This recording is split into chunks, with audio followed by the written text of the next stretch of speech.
An operating system is just what your whole computer runs on. Usually that's Windows or Mac, but China decided, nah, we need our own. For 40 years, one company has owned the desktop.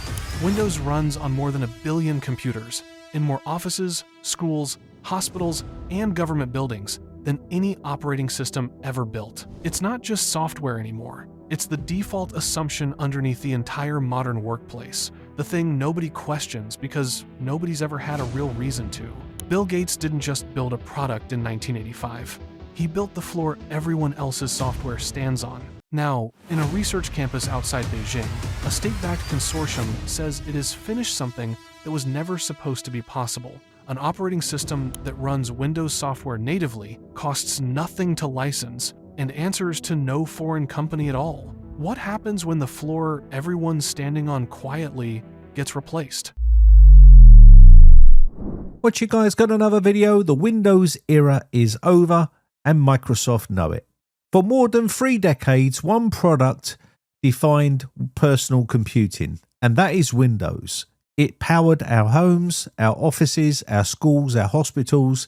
It made Microsoft the most powerful software company in the world. To understand how total Microsoft's grip on the desktop has been, you have to look past the operating system itself and into the business model underneath it. Windows isn't sold once. It's licensed, renewed, bundled into every new PC that ships from every major manufacturer, and increasingly tied to a growing list of cloud subscriptions, from Microsoft 365 to OneDrive to Copilot, that convert a one-time software purchase into a recurring bill governments and corporations pay indefinitely. Enterprise licensing alone generates tens of billions of dollars a year from Microsoft. And for decades, the alternative to paying it has essentially been nothing, because no other desktop operating system has ever offered full compatibility with the software people actually depend on. Linux distributions have existed for just as long as Windows has, technically capable and completely free, and they've remained a rounding error on the desktop precisely because the software people need for work doesn't run on them without a fight. China has tried to escape that dependency before, and it's worth understanding why the last attempt fell short. When Huawei was cut off from Android and Google services in 2019, the company built HarmonyOS from scratch as a mobile alternative, and it succeeded, eventually running on hundreds of millions of Chinese phones and tablets. But HarmonyOS was built for a different battlefield.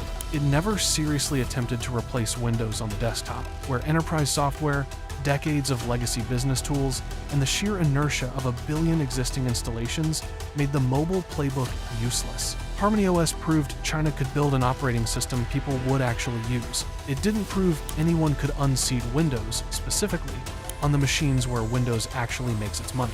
So they actually spent few years of building their own thing called Kylin. And look, since I'm probably on a watch list anyway, installing it. That's the gap a new state-backed consortium claims to have closed. According to reports, a project developed under the working name Kylin Fusion, built jointly by a coalition of Chinese universities, a state technology fund, and several domestic hardware manufacturers, with a single design goal: take the open architecture of Linux, wrap it in the polish and usability of Ubuntu's desktop environment, and then solve the one problem that has sunk every Linux desktop project for 30 years: real compatibility with the Windows software people already own. Would an operating system that costs nothing and runs your existing Windows programs without a single compatibility issue be enough to make you finally switch? According to reports on the unveiling, Kylin Fusion's answer to that problem is a compatibility layer far more advanced than anything Linux has offered before. Older tools like Wine have spent decades trying to translate Windows software into something Linux can run, with inconsistent, often frustrating results. Kylin Fusion is described as using a deep virtualization layer paired with an AI-assisted translation engine that reportedly runs the vast majority of common Windows business and consumer software at near-native speed, handling everything from legacy enterprise tools to modern creative applications without the constant crashes and missing features that doomed earlier compatibility layers. The system is also described as fully open source at its core, distributed at zero licensing cost, with the State Technology Fund covering long-term security updates and support, instead of charging individual users or institutions a subscription fee. The rollout plan described in the reporting is aggressive by any standard.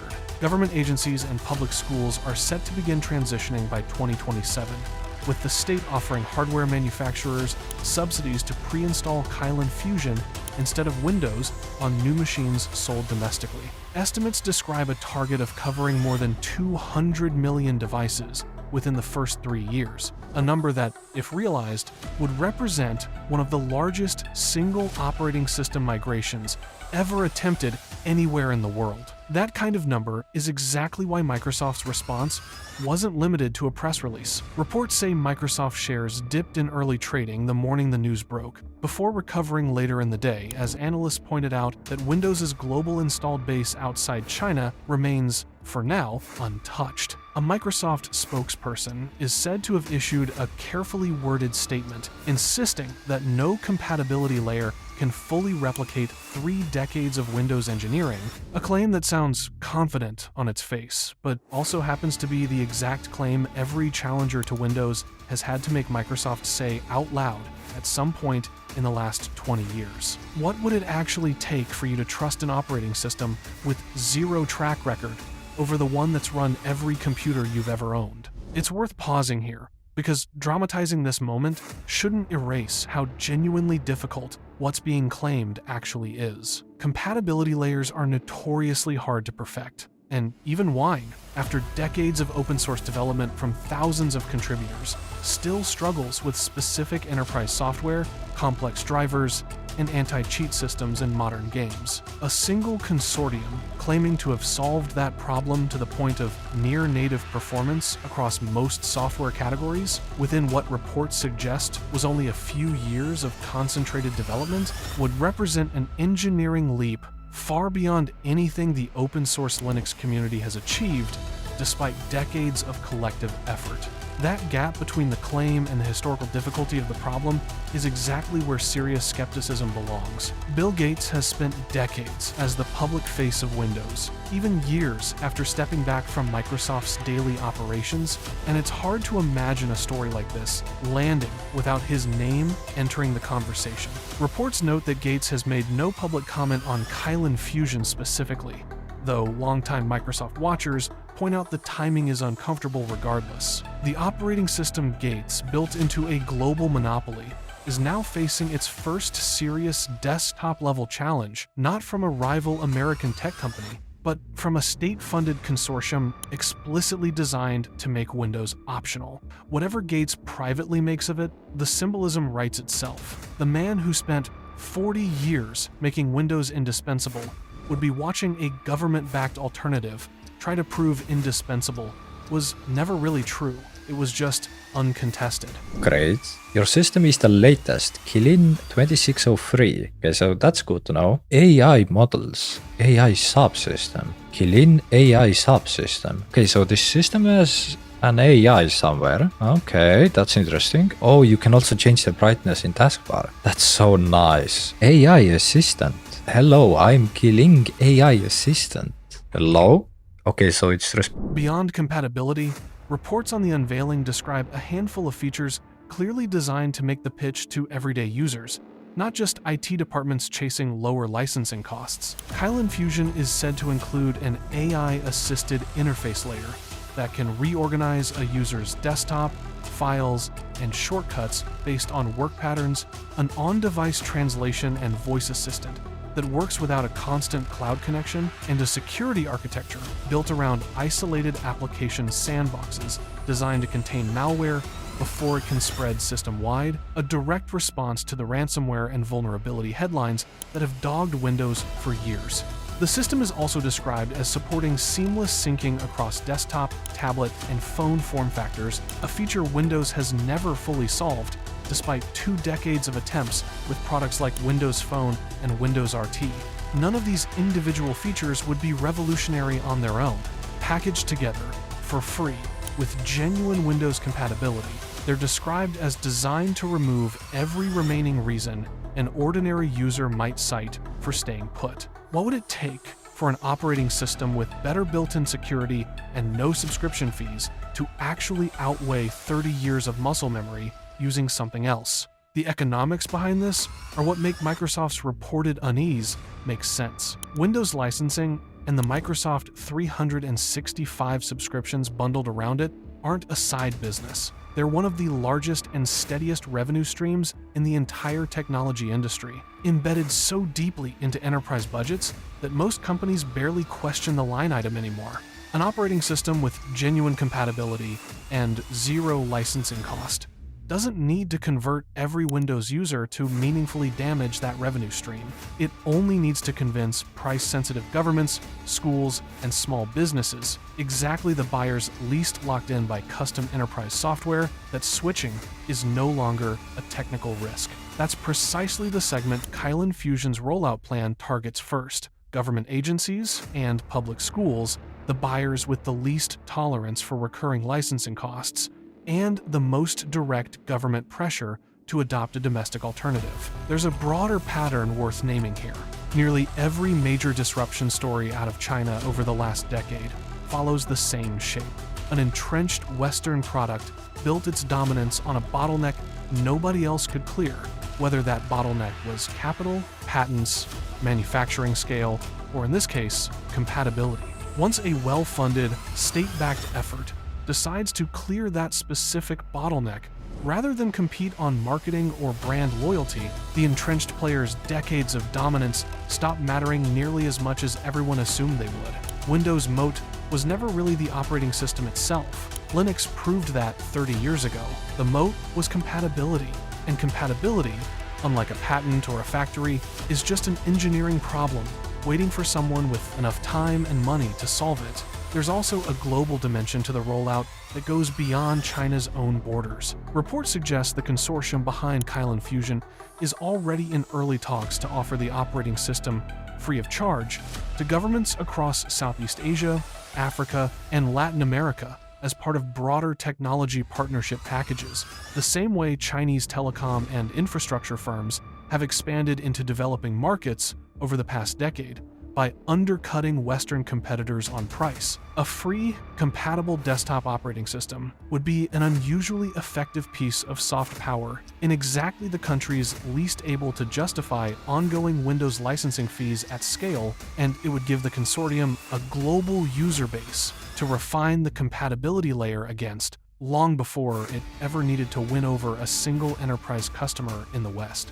Would a government with a strained technology budget choose a free, compatible operating system over Windows if nobody had to convince them it was the safe choice anymore? None of this makes the outcome inevitable. Every ambitious software project carries the risk of quietly under-delivering against its own launch promises, and operating systems in particular tend to reveal their real weaknesses only after millions of ordinary people, not government pilot programs, start relying on them daily for years. The economics and the technical bet described here are plausible on paper, but plausible on paper and proven at scale have always been two very different things. Even if the technology performed exactly as claimed, the transition itself would be far from instant or painless. Enterprise IT departments move slowly by nature. Retraining costs money, and decades of internal tools built specifically for Windows environments don't migrate cleanly overnight, no matter how good a new compatibility layer is. Governments can mandate a switch on their own machines far more easily than they can convince private companies and everyday consumers to abandon software ecosystems they've used for their entire working lives. A free, compatible operating system removes the biggest excuse for staying on Windows. It doesn't automatically remove all the smaller ones, but excuses are exactly what erode first when a free alternative actually works. Nobody expected Chinese electric vehicles to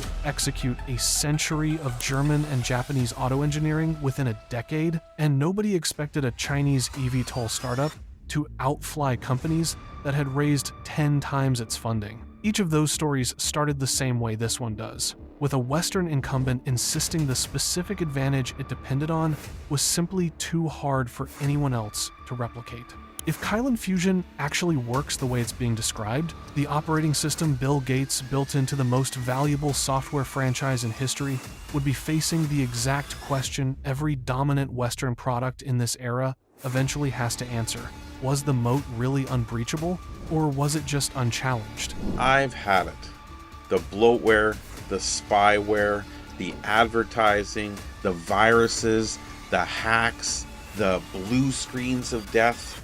I can't take it anymore. I need a change. And you know what? I'm going to change my daily driver computer to a completely Chinese operating system. So here's where this actually stands. An operating system nobody outside China had heard of a year ago is, according to reports, running Windows software for free, backed by a government willing to put it on 200 million machines within 3 years. Windows spent 40 years as the invisible floor the entire world built its work on top of. This is what happens the moment that floor stops being the only option. If the one advantage of keeping billions of people on Windows was never the software itself, just the absence of anything else that worked, what happens to every other piece of software the world has simply never questioned? Next time, we're looking at the Chinese chip architecture, built to make the operating system more irrelevant entirely. Subscribe so you don't miss it.